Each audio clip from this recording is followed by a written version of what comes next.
airplanes, more than any other development, have changed the face of war in the 20th century. Among aviation experts, pilots, and enthusiasts, there has long been a spirited debate as to which aircraft, be it a bomber, fighter, or attack craft, is the very best of all time. Join us as we look at superior planes in each aircraft category and finally settle all bets during Air Power Showdown. Fighters. Fighters. Comparatively simple, small, and quick aircraft designed mainly for one purpose: to gain and hold control of the sky over a war zone. They first took to the skies in battle during World War I, with continuing refinements ever since. The battle commanders want air superiority, and fighters can give it to them. The force that controls the air will less likely suffer air attack on its own ground forces and installations, and in turn, with air superiority over the enemy's territory, an attack, whether on the ground or from the air, is all the more sure. But air superiority has never come easily. For as one fighter gains refinements that make it better in the dogfight, the next model from the opposing Air Force will likely match or better that performance. Ultimately, given pilots of similar skills and weapons of comparable capability, the airplane that outturns, outtwists, outshoots, and outruns the competition will likely take control of the skies. Today, however, fighters have to outturn, outtwist, outshoot, and outrun another kind of enemy, the missile, whether fired from the ground or from another airplane that may be miles out of sight, or from even beyond the expected battle area. Even so, the basic mission of the fighter going into the 21st century is not too much different from that of the fighters that first battled over Europe during World War I. A pilot, a high-performance, highly maneuverable airplane, and the best weapons available to blast adversaries from the sky. We sometimes forget that enemy bombs have not fallen on American soldiers' heads for 50 years. And that's because of the great air superiority fighters that this nation has produced. We're going to take a look at fighters from World War I to today, focusing on those that have been picked as the top airplanes in each of 6 eras by a worldwide panel of experts assembled by the editors of Aviation Week and Space Technology magazine. A panel of 25 historians, combat flying veterans, commanders, test pilots, and fighter designers. Also, a CompuServe forum offered the public the opportunity to vote. By the end of this program, you'll find out which one was selected as the best fighter ever. But first, how do you judge a fighter? Just what criteria do the experts use to evaluate the qualities of a fighting aircraft? Perhaps most important for fighters is their maneuverability, often referred to as transient performance by the airplane designers. This feature blends the airplane's ability to dive dramatically, climb powerfully, the kind of climb an F-15 has with full afterburner power. You know, there's nothing more fun than doing an afterburner climb and standing around our tail and just watching, you know, the F-15 become a Saturn V for a few seconds. Turn sharply. For example, the F-16 is among the top fighters in a tight turn. All things being equal, if you fly the airplane properly, I'm going to be able to turn with anybody better than most, in fact, better than just about any airplane I've ever faced. And in the right hands, I'm going to be pointing at him first. And how does maneuverability translate into an air combat win? If you went into a diving, high-speed, high-G turn, and they couldn't keep up with you in that kind of a turn. So there were some tactics like that that let you pit one airplane against another to your advantage if you knew what you were doing. Visibility is another key element. Even with radar and with airborne control airplanes aiding the fighters, the fighter pilot often relies on what he sees to win the dogfight. It's this kind of unobstructed visibility that can give a pilot the edge. F-16 pilots commonly say they feel they're riding on an airplane rather than in one. Range is a critical factor. The ability to carry enough fuel to get from a safe base or carrier into the battle and have enough fuel to fight and get home again. Survivability is another key element. It would sustain a tremendous amount of battle damage and come home. I never knew of a Phantom that blew up in the air.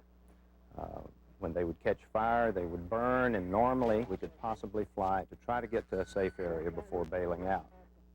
The firepower aboard can make all the difference. Whether it's the early improvement in machine guns on the World War I biplanes and triplanes, the 650 calibers on the P-51, or the multiple missiles available for use on the F-15. I can shoot and destroy the enemy aircraft prior to him ever seeing me. So right there, I have a definite advantage. If you have the better weapons and more of them, you have a better chance in battle. Ceiling, the maximum altitude at which the fighter can effectively operate, is another measure. To win a battle, air battle, you have to have maneuverability, acceleration, and usually altitude. And we always try to have altitude. A fighter's speed assists in moving it to or out of the fray. And wartime kill rates are the ultimate win or lose measure of effectiveness against the adversary. So these are the considerations that go into building a fighter. A complex set of decisions and trade-offs involving cost, size, weight, and complexity, and shaped by anticipated needs and technical capacities at the time of design. But it boils down to two words: combat effectiveness. Does the fighter have what it takes to give its pilot the ability to kill and not be killed? You use whatever, save your bleep. It's very difficult to tell you that. Now, if I've just been bounced, if he's coming in at me and I didn't see him approaching, I'm in deep, deep trouble. And your main idea there is not to be a dead hero, but a live pilot for the next day. So you do everything in your power to avoid getting killed. But there is something more, too, an intangible factor. And that's the strength and depth of feeling that pilots have for their fighters. Today's fighter pilot duels in a complex assembly of metal, electronics, and thrust, with guns and missiles ready at the fingertips. The pilots and those who see and hear the airplanes and the battle reports develop a strong visceral reaction for the fighters that work. Let's look at the top fighters in each era and the airplanes voted best within their group. The first era of fighting airplanes encompasses 1910 to 1925. Practical airplanes had first been proven only a few years before this era began. But with World War I, the airplane flew into battle, and young, creative designers went to work. They developed types and uses of airplanes that hadn't been imagined, from adept and quick fighters to lumbering multi-engine bombers. And factories sprung up to build airplanes in huge volume. The nominees for top fighters are the Nieuport 17, a light and agile French fighter flown by some of the most famous Allied aces of World War I, the Fokker DR-1 triplane, the airplane of choice for the Red Baron, Manfred von Richthofen. It was highly maneuverable, but also highly unstable. The Sopwith Camel, Britain's most famous World War I fighter, named for the hump that housed twin Vickers machine guns in front of the pilot. The Spad, among the fastest and most rugged of the war, U.S. Army Air Service pilots, including top U.S. ace Eddie Rickenbacker, preferred it over all other types. And the Fokker D-7. The D stood for doppeldecker, 2 wings. It had no wire bracing in the wings, and with low drag and high strength, it could be pushed hard in combat. And the winner, the Fokker D7. Powerful, rugged, maneuverable, and easy to fly, it was a fighter pilot's dream. The German pilots identified closely with their new airplane, which first saw combat in the last year of the war. Each pilot added his own insignia to maintain some sense of individuality in a war of mass slaughter. Peter Gross is a leading World War I historian who specializes in German aviation. Yeah, the Fokker D7 was probably the best plane of World War I. And I would say that the primary reason is that almost anybody could fly it without special instruction. Two-seater pilots could easily get into that cockpit and with just a little bit of transition instruction, fly it. Now, the second thing, he felt safe in that airplane. It was almost stall-proof.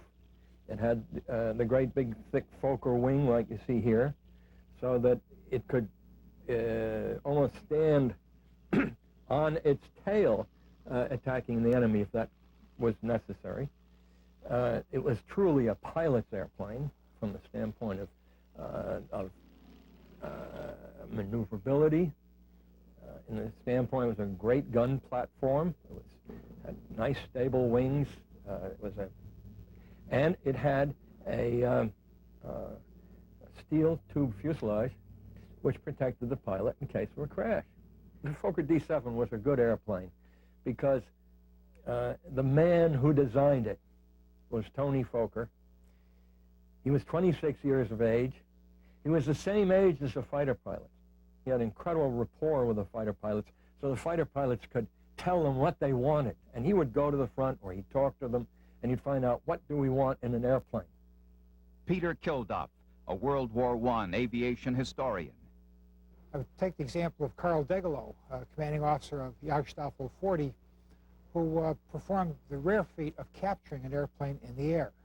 And he did that by virtue of the fact that the Fokker D7 was so responsive and so quick in everything it had to do. He was in a fight with a two-seat British fighter plane, a Bristol fighter, and by pulling back on the controls, he got the observer to expend all of his ammunition. So he just pulled in, waggled his wings ever so slightly, so that the crew of the two-seater knew that if they tried anything, Degelow would shoot them down in a heartbeat. But they just went down slower and slower. Finally, the two-seater landed. Degelow circled around once.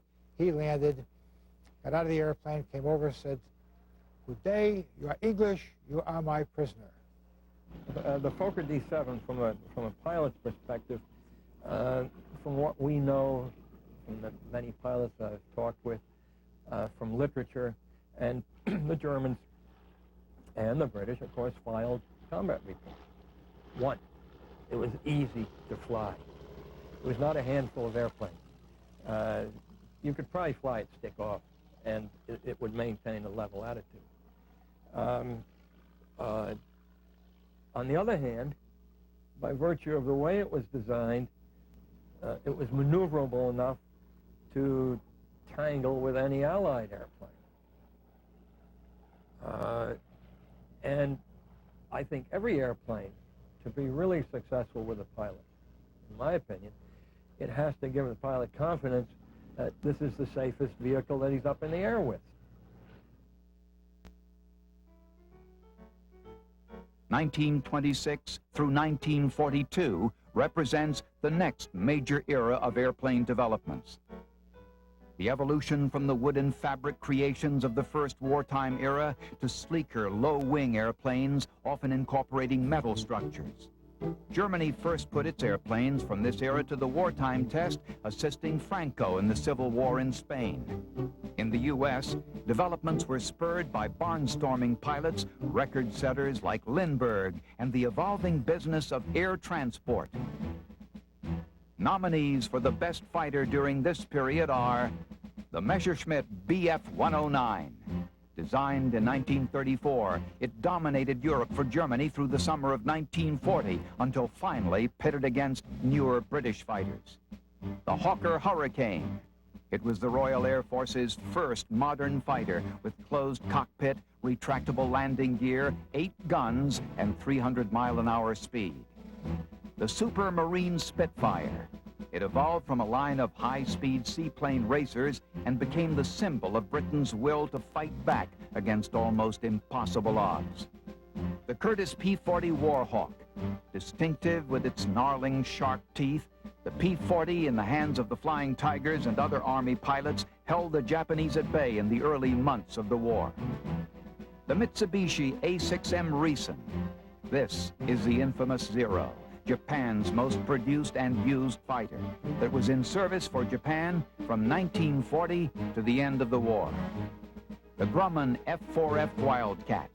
With a strong record of kills in the Pacific, this was the first monoplane carrier-based fighter, which in 1941 replaced obsolete biplanes from the carrier decks. The winner, Britain's Supermarine Spitfire. The Spitfire wasn't the fastest fighter, nor did it carry excessive fuel, but its wide wings gave it strong turn and climb performance. And the reliable Rolls-Royce Merlin 3 engine that was already proven in the Hurricane powered the new Spitfires as well. And it was well armed. Early versions carried 8 Browning machine guns.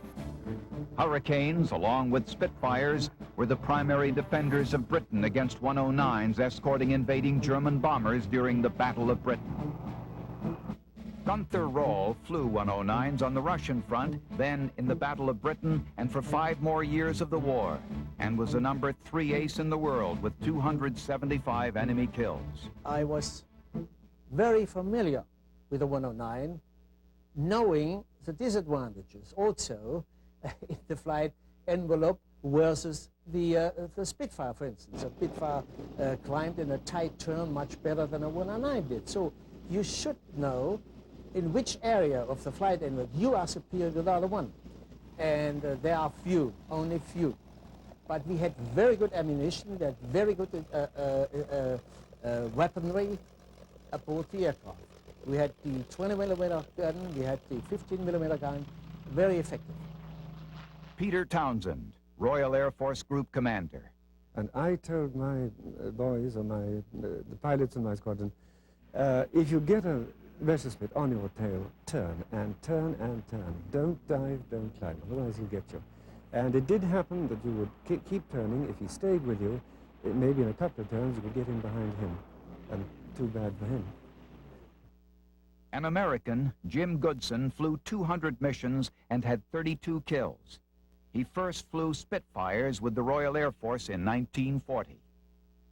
Well, in the early days of the war, it was mostly scrambling to go up and try and stop the German bombers coming over. In the days I was flying the Spitfire, and the Spitfire itself was really a defensive airplane. And so we'd be sitting in the thing and waiting to be scrambled. They'd shoot off a flare and we'd scramble when the German planes were coming over to bomb England. And so most of our missions were very short. The Spitfire itself had a very short range. Herbert Knobel, a German HE-111 bomber pilot during the Battle of Britain. And one thing I recall, the English fighter pilots, the Spitfires, they were absolutely fantastic. They came from above and straight down onto the formation and picked somebody and shoot them to pieces, and then they turned around and dove into the underneath the bombers just at the time when we released the bombs. Naturally, no fighter was following it, because they had the perfect protection.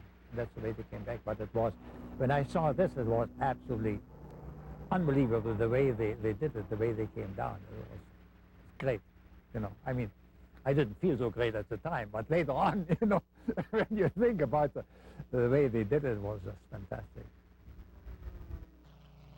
Every pilot fell in love with the Spit. It was a pilot's airplane. And it was so maneuverable, very light to the touch. You moved your stick a half an inch and you were in a slow roll. That was what it was like to fly a Spitfire. You became part of the plane. And when you were looking around, you were constantly turning the plane around rather than your head. We were delighted to get Spitfires because it was faster, could outturn the Hurricane, and it was a delight to fly. It was like pulling on a tight pair of pants. You became part of the airplane, and everybody that flew the Spit had a love affair with it. They just loved it. The 4 years, 1943 through 1946, was the most astounding period ever in airplane development. There was a war to be won, and it was being fought in the air as much as anywhere else. Design and construction came at a feverish pitch from nations on all sides. A new crop of airplanes came to the front with fighting ranges 3 times greater than those of fighters at the beginning of World War II. The new models took giant strides as well in climb, agility, and firepower over those developed before the war. The nominees for top fighters from this era are the Lockheed P-38 Lightning. A creation of Kelly Johnson's team at Lockheed, it offered the safety of a second engine and was the fighter flown by Richard Bong, America's #1 ace. The Vought 4 FU Corsair. It was the first Navy fighter to be able to top 400 miles per hour. Its kill ratio record by war's end was 11 kills for every F-4U lost. The Focke-Wulf FW-190. It proved to be Germany's most potent piston-powered fighter, the first with a clear canopy and a speedy, maneuverable threat that matched any Allied opposition. The Grumman F-6F Hellcat. It entered the war in 1943, and in 2 years, its pilots had destroyed almost 5,200 enemy aircraft, 75% of the Navy's combat kills during the period. The North American P-51 Mustang. Early Allison engine models were only modest successes, but with a Rolls-Royce engine and extra fuel, it got what it needed. And the Messerschmitt Me-262. This was the first operational jet with a top speed of 540 miles an hour, and when its engines worked, it totally outflew any piston engine fighter. The winner, the P-51 Mustang. But it was not the first version of the airplane with its Allison engine that gave the airplane its claim to greatness. Those early models, designed to British specifications, were used as tactical fighters, reconnaissance airplanes, and dive bombers. But several modifications made it the best American fighter of World War II. The addition of a bubble canopy to improve pilot tracking and targeting of his adversary, and more power in the form of a Rolls-Royce Merlin supercharged V12 engine and more fuel to run it. The P-51 had 6 50-caliber machine guns. James Brooks, a P-51 ace who escorted bombers into the heart of Germany. The feel of this airplane gave you a great deal of confidence. You felt like you were in control. The roll rate of the airplane was fast, so when you wanted to maneuver right or left, that happened very fast. But I'm saying that the controls were very responsive. Not only at low altitudes, but at high altitudes also. It was remarkable that it would perform so well at those high altitudes. During the war, as the Germans advanced, flight distances and time in the air became more and more a factor for Allied aircraft. The Mustang had to escort the bombers to the heart of Germany and still have fuel to fight and return to its base in England or Italy. The great distances that we had to fly before we even got close to engaging the enemy. Get up at 5:30, briefing at 6, breakfast at 6:30, go back and say your prayers, or go to the bathroom or whatever, then you go to the aerodrome, which was 30 minutes away. Now it's 8 o'clock. 3 squadrons take off, you rendezvous, and you start into Germany. These guys haven't gotten up. I certainly wouldn't want to be in that position, but still, this Mustang was doing it for you. It was doing all the work. It would take you there and bring you back if you were smart enough to get back. Unbelievable. One of those P-51 pilots dodging clouds and downing Messerschmitts over Europe was Bob Goebel, then a 21-year-old second lieutenant.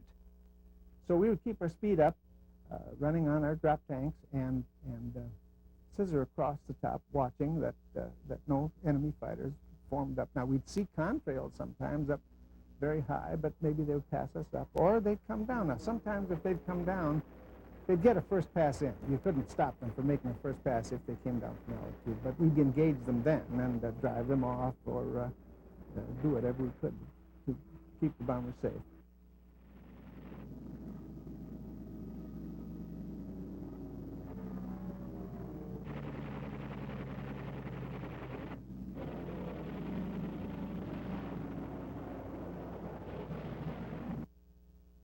Well, the war would have lasted a lot longer if it hadn't been for the Mustang to have the capability to escort the heavy bombers deep into Germany. No question that it contributed so much to that.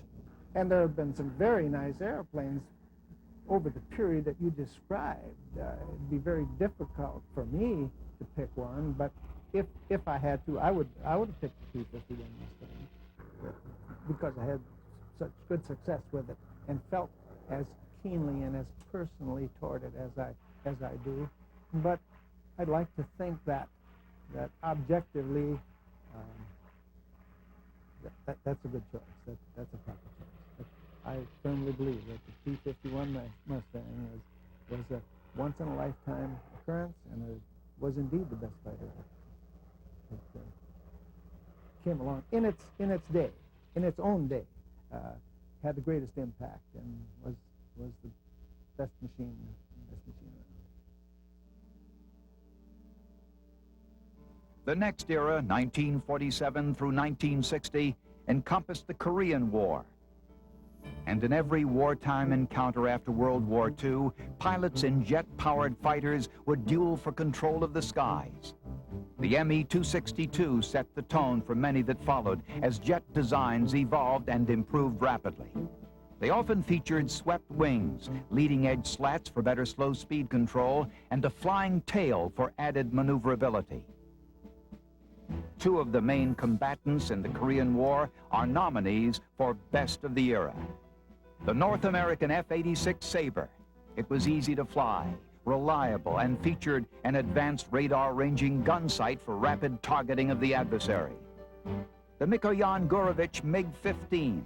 It evolved from captured German design information, and its effectiveness was due in part to Rolls-Royce jet engines sold by Britain to the Russians in 1947.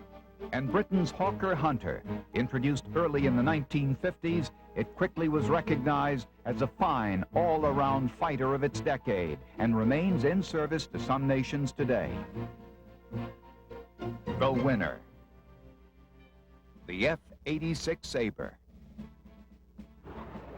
MiG-15s and F-86s tangled over Korea in a more complex and high-speed repeat of the battles between Spitfires and Messerschmitt 109s during the Battle of Britain. The Soviet MiG outgunned the early F-86s, and the MiG-15 was more maneuverable at high altitude, but at lower levels, the Sabre had the edge, particularly in roll rate. It had more advanced gun sights than the MiG, and the Sabre also had better climate control systems in the cockpit, so it could dive rapidly without fogging up the canopy. A distinct advantage put to use by Boots Bisset, who had flown P-51s after World War II and later flew F-4 Phantoms over Vietnam. The airplanes were good. There were things we could do that the MiG couldn't do. The MiG rolled over at 35,000 feet and went straight down. You knew darn well you were going to be able to get him because as he went down, his pressurization system was very poor, and it iced up. And by the time he got to probably 25,000 feet, he couldn't see out of the airplane. He's on instruments. And he had to get down and get to lower altitude, roll it out, and then very gradually let the warm air in the cockpit take the frost off his canopy. So that was a real boon. If you could, if you get up there and get behind him and make him dive, you had a real advantage over him. John Glenn, a U.S. Senator and in 1962 the first American to orbit the Earth, honed his combat skills during 100 missions as an F-86 pilot over Korea. The ability to dive at high speed. It was the first of our fighters, really, that was a supersonic fighter. You couldn't go supersonic in level flight with it, but you could roll over and go supersonic going down on a dive. And so that was the first of our airplanes that you could really do that with. The F-86's controls, its ailerons for turn and elevators for climb and descent, were hydraulically boosted, which gave it superior roll and pitch control. But it was essentially a simple, easy-to-fly airplane. It was a light flying airplane, very responsive, and you could wrap it up, pull hard into it, and you never needed to worry about pulling anything off of that airplane. It was very ruggedly built. During the Korean conflict, Boots Blesse's last mission was his most memorable. 4 MiG-15s jumped Blesse and his wingman in a surprise attack. Blesse tangled with 2 of the MiGs, hitting one with machine gun fire, which caused those 2 to leave. He directed his wingman to continue back to base. At this point, Blesse was at 9,000 feet and running low on fuel. He began climbing for better range to get home. Out of the corner of my eye, I saw a single MiG coming down here toward me, and I thought, oh boy, school's out. I don't have time to fight with this guy, and I'm up above the DMZ. I'm going to end up a PW if I'm not very careful here. And the guy kept right on going and letting down. He never saw me. And as he went by me like this, I looked at my fuel gauge, I looked at my watch, and I thought, well, what the hell? And I turned over and swung in behind him, and it took a real good shot at him from close range, and he burst into flame and black smoke and a bunch of stuff, and the airplane kind of went like this, and he bailed out of it, and the airplane went in. Like every pilot who depended on an airplane in combat, the feelings of F-86 pilots are clear. It was the best all-round fighter of that time period. I got 3 MiGs, shot down 3 MiGs in the last 9 days of the war. And we were really getting into them at that time, so we got into a lot of combat scrapes, and nowhere in any of those missions would I ever have traded the F-86 for the MiGs. It did a lot for the country. At the time in which it was being used there in Korea, it did a lot for me. It put me in a position to become an ace, which was something that I had dreamed about since I was about 8 years old, and Rickenbacker was my hero all my life. And you can blow the opportunity, or you can take advantage of it. And but it certainly puts you in a position to do things that you wouldn't have been able to do before. And I look at the 86 that way very much. 1961 to 1970 is a distinct era for its experimentation and application of new technologies. It brought crude electronic computers into airplanes, opened the door to missile-firing fighters, and ushered in combat aircraft routinely capable of supersonic flight.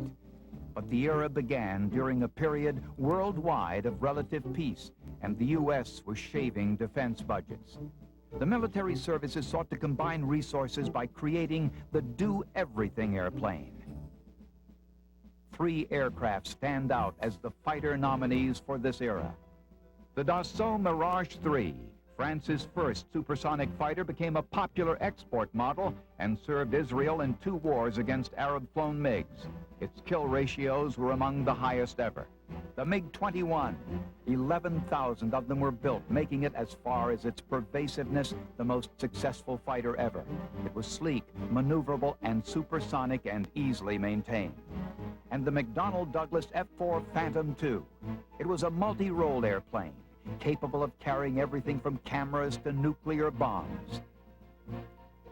The winner, the F-4 Phantom II.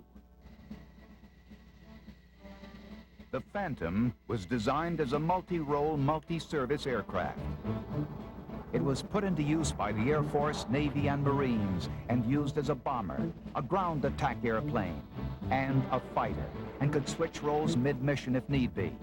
It is also the only fighter among our winners with pilot as well as a second crew member serving as a weapons officer. The airplane was not exceptional at any role, but it was competent at all of them. And most of all, it was reliable and rugged, with twin GE turbojet engines. The Phantom was the paragon of strength and power. It was common dogma during the Vietnam War that if the Phantom didn't hit the enemy on the ground with its weapons, it would scare them to death with its noise and thunder. Steve Ritchie flew it during the Vietnam War and ended up with 5 combat kills against MiGs. The F-4 did everything. It did air-to-air, air-to-ground. We did what we called sky spot, combat sky spot in Vietnam. We escort, close air support, interdiction, combat air patrol. The F-4 did everything that was done by a fighter airplane in Vietnam. It did virtually every mission that it was called upon to do, and it did it in a very acceptable manner. It wasn't really superior in any mission because it was built to do so many different things. But the great thing about the Phantom, which caused many of us who flew it to have a lot of confidence, is that it was so rugged. It was big and powerful and rugged. It would sustain a tremendous amount of battle damage and come home. A Vietnam ace with 5 kills and his F-4 hit by a surface-to-air missile after one of his dogfights, that pilot, Randy Cunningham, was later elected to the U.S. House of Representatives. Even after I was hit with a missile, she held together to get me out over the Gulf so I could eject, and you know, any good lady that takes that good care of you, you got to have fond memories of her.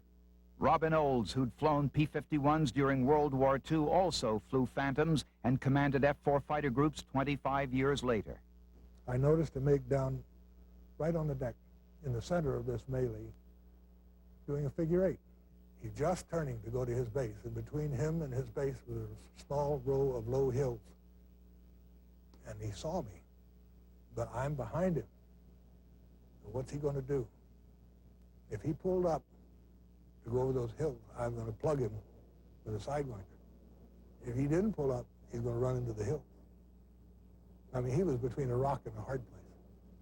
He chose the hard place. When he came up this little valley, here was a ridge in front of him. He pulled up over it, and just as I got daylight from my Sidewinder, I let it go. And it went right up his tailplane. You have to use your power in the vertical, and you have to force the enemy to fight your fight instead of fighting his fight. If you try and get engaged with him and fight the fight of a MiG, you're going to lose. And so I think with the overall tools that we had against the MiGs, both the weapon system, the platform, and the wing, we had a much better machine. Steve Ritchie's most memorable day of air combat came on July 8, 1972. In the air 150 miles away was a radar airplane called Disco with a controller who knew Ritchie and where he was flying that day. I heard, Steve, they're 2 miles north of me. I made an immediate left turn to a heading of north. Picked up a MiG-21 at 10 o'clock. So you see, if I had stayed on that easterly heading just a few more seconds, the MiGs would have been right in our 6 o'clock. We probably would not have seen them. I probably wouldn't be here to tell you the story today. So as a result of that coordination and that radio call from the Disco controller 150 miles away saying, Steve, they're 2 miles north of you, not only was I able to identify the MiGs, pick up the MiGs, and keep us from being shot down, we were able to down those 2 MiGs in a total of 1 minute and 29 seconds in one of the classic low-altitude air battles in fighter history. The F-4 was a huge, powerful, ugly, wonderful, modern aircraft. Fit its role like the devil in hell. I love that airplane. It would carry more bombs than a B-17. It would go fast as greased lightning. It was a beast to, in a dogfight. It would slam you around. It would turn and twist. And it was strong, reliable, and then it would fly you home docilely and land like a feather. Beautiful airplane. The current era of fighters dawned in 1971. and includes the high-powered, high-performance fighters in service today from the U.S. and Russia. Air combat took on a new tone over the past 2 decades because with increasingly powerful radar, long-range smart missiles, and AWACS-type airplanes available to oversee the battlefield, air combat could become a battle of distant missiles or a close-in dogfight. Also, as agility increased and electronic weapons technology multiplied, demands on the pilot became more extreme. The fighter nominees for the current era are the Northrop Grumman F-14 Tomcat. Variable sweep wings let it fly slow or fast. It also has onboard radar that can track 24 targets and fire at 6, all at the same time. The McDonnell Douglas F-15 Eagle. It was the replacement for the F-4, but more specialized in design as a fighter. With greater than 1-to-1 thrust to weight, it can accelerate straight up.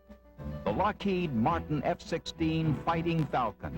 Envisioned as a small, lightweight dogfighter, it was the first fighter with totally computer-activated controls called fly-by-wire. The Mikoyan-Gurevich MiG-29. The Soviet answer to the new generation of U.S. fighters, the MiG-29 is rugged and easily field serviceable and usable from just about any flat terrain. And the Sukhoi Su-27. It's Russia's most modern operational fighter with plenty of excess power and a large cache of missiles that can be fired by a pilot wearing a helmet-mounted sight. And the winner is the F-15 Eagle. This was a close contest between 2 combat-proven veterans. The F-15, with air combat service by U.S. pilots in the Gulf War, and the F-16, with air combat missions flown by Israeli pilots. The F-15 came up the winner.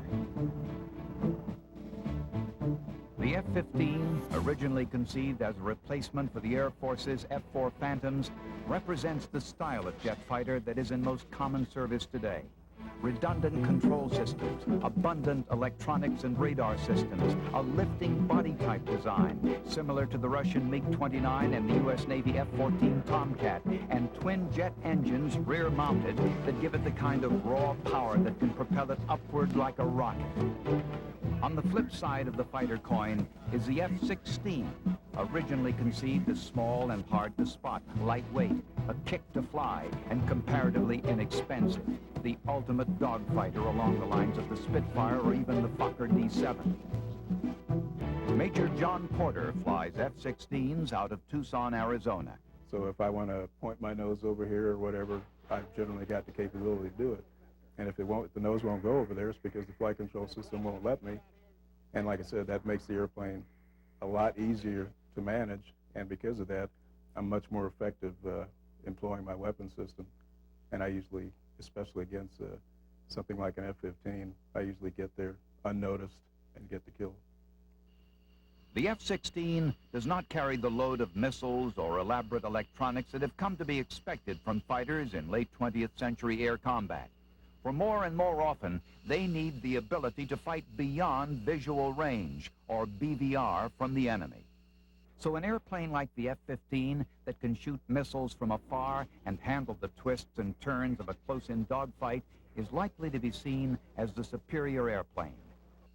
At the 71st Tactical Fighter Squadron, Lieutenant Colonel Frank Brady oversees operations and has had fighter flying assignments in both F-15s and 16s. Well, I have to look at it from my perspective as an air superiority pilot. In that, I view the F-15 as the most, one of the best aircraft in the world to be able to perform in that environment. It has the radar, the avionics, and the ordnance load to be able to excel in that environment. Pilots of the 71st fly air combat training exercises against other fighters in the Air Force and Navy fleets, and French and British fighters as well. Captain Christopher Prusak of the 71st. If they're flown by, extremely proficient pilots, which most of the, Air Force and Navy and Marine guys are, they are a formidable threat, but I feel that we have the advantage over them with the avionics suite that the F-15C has and its weapons that, when it comes to my choice of what I want to be fighting in the air, I want to be in the F-15. Major J.R. Rust has been flying F-15s for 9 years, including wartime missions over Iraq. I would say that the Eagle had a stellar performance in the fact that it's got a lot of legs on the airplane. It can stay up there for a while because it's got a lot of station time, it's got a lot of firepower, and it's got a tremendous amount of radar. I would say the F-15, not having statistics readily available, but I would say it's probably one of the safest fighters that the Air Force has ever built. From where I sit and what I've been doing, I think it's one of the finest fighters ever built, bar none. So here are the winning aircraft in each era, the finalists for Best Fighter. The Fokker D-7, the Supermarine Spitfire, the North American P-51 Mustang, the North American F-86 Sabre, the McDonnell Douglas F-4 Phantom II, and the McDonnell Douglas F-15 Eagle. Each one a great airplane in its time. Each one a dangerously capable fighting aircraft. Measuring all six against the evaluation criteria, the expert's choice of the best fighter, the North American P-51 Mustang. Take a look at the basics of the P-51D, the most successful model, most loved, and the one that helped turn the tide at a critical juncture of World War II. Maneuverability. Its pilots say it has the ideal blend of dive, climb, roll, turn, and acceleration. Visibility. The D model got the bubble canopy, giving pilots a 360-degree view of the sky around them. Range. With 2 drop tanks, 1,300 miles at 10,000 feet, over 1,600 miles at 25,000 feet, and at lower power settings, up to 2,000 miles. Firepower. 6 50-caliber machine guns. Good power, lightweight, and as accurate as they got during that period. Speed and ceiling. 437 miles per hour top speed and 25,000-foot operational ceiling. And the results. The U.S. airplane that shot down more enemy aircraft over Europe than any other model. P-51s flew over 213,000 sorties during wartime, and its pilots were responsible for 5,942 air-to-air kills. Its air combat kill-to-loss ratio an astounding 19-to-1. During 61 missions over Europe, Bob Goebel shot down 11 Luftwaffe pilots who came against him. On one mission to Ploesti, quite by accident, I think, we stumbled into a flight of ME-109s. We more or less collided without seeing each other. It was very unusual on both sides. And we're kind of taken aback and immediately engaged each other in a furious fight. I shot down one ME-109. He came out. I looked down, I saw another one heading for the deck. I got on him and closed very rapidly because I was very fast. I was in war emergency boost and closed on him, got strikes all over his aircraft. And I perhaps was a little slow in getting off the trigger because his canopy came off and I saw him come hurtling out of the cockpit. But I think the rounds that I had fired were still in transit, and he may have been hit because I cocked it up on the wing and watched him fall, and his parachute didn't open, and he fell. He fell to his death in a plowed field there in Romania. But that was a long flight home, drenched with sweat, keyed up, and very, very low on fuel. I don't think I had more than some fumes left in the tanks when I finally got it home. And then the next day you're ready to go again. You know, you had to be young. You had to be young to do that kind of thing. For me, there was a personal attachment there, not only to the P-51D, but to my P-51D. I would liken it to the warm feeling that you get when you get up in the morning and you put on an old pair of shoes or something, and you just feel, it's an old friend. It was well thought out, well designed, and well built. machine. And besides the fact that it came along at a time when it was desperately needed, no other fighters could go all the way to the target. So on the basis of its intrinsic value as a fighter airplane and the fact that it came along at a time when it was desperately needed, I think together is the reason why I would pick it as the best fighter of all time. And for the future, what will the next fighters be like? Could they ever take the title Best Fighter? Already the next generation fighters are being developed. The Rafale from France, the Eurofighter from Germany, Great Britain, Italy, and Spain. New fighter designs from Russia, such as the Su-37. And from the United States, the F-22, now under development for the Air Force, is likely to be the first of the next century's all-new fighters to go into service. General Joe Ralston, the Air Force member of the Joint Chiefs of Staff, talks about it. Well, there are several differences between the F-22 and the F-15 and F-16. First of all, I went to the first flight of the first F-15. That was in July of 1972, 24 years ago. So you have a whole different arena in terms of avionics, in terms of propulsion, in terms of aerodynamics, and of course, stealth. The F-22's stealth feature, I think, will give it the greatest improvement over the F-15 and F-16. But certainly its ability to supercruise and the situational awareness that you will get from the modern avionics is the big difference.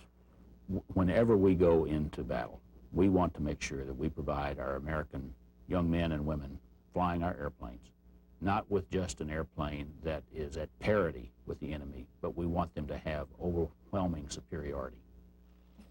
From the U.S. and from other nations as well, these great airplanes were flown by gutsy pilots who did everything and anything they could to grab control of the skies and make the battle turn in their favor. And the P-51 Mustang, the greatest of them all. It had that blend of flying qualities, effectiveness, and pilots' intense loyalty and trust that airplane designers would love to create again in some fighter in the future.